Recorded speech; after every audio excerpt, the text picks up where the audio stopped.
নমস্কাৰ বন্ধু বান্ধৱীসকল, আপোনালোকে বাৰু জানেনে গাখীৰ গৰম কৰিলে অফন্দি উঠে কিয়? নাইবা LPG চিলিণ্ডাৰৰ তলত সৰু সৰু ফুটা কিয় দিয়া থাকে? যদি আপোনালোকে এই তথ্য দুটা নাজানে তেতিয়াহ'লে ভিডিঅ'টো শেষলৈকে চাব।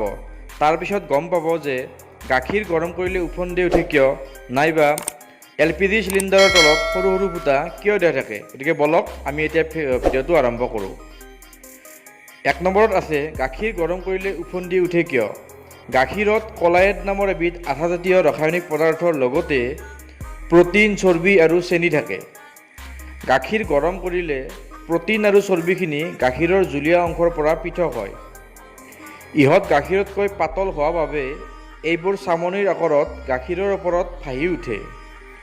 গাখীৰ গৰম কৰিলে গাখীৰত থকা কিছু পানী জলীয় বাষ্পলৈ পৰিণত হয়। গাখীৰ যিমানেই গৰম কৰা যায় সিমানেই জলীয় বাষ্পৰ পৰিমাণ বাঢ়ি যায়। জলীয় বাষ্পই ওপৰৰ চামনি ঠেলি যেতিয়া ওলাই আহিব বিচাৰে তেতিয়াই গৰম গাখীৰ ওফন্দি উঠে। নাম্বাৰ 2, LPG চিলিণ্ডাৰৰ তলত সৰু সৰু ফুটা কিয় দিয়া থাকে? দৰাচলতে এই ফুটাসমূহ এইভাৱে দিয়া হয় যে যেতিয়া আমি চিলিণ্ডাৰ ব্যৱহাৰ কৰোঁ সেই সময়ত চিলিণ্ডাৰটোত তাপৰ উষ্ণতা বৃদ্ধি পায়। হয়তো আপোনালোকে চিলিণ্ডাৰটো ব্যৱহৃত হৈ থকা সময়ত তলৰ ফালে চুই নাচায়, সেইবাবে আপোনালোকে এই কথা অনুভৱ কৰিব নোৱাৰে।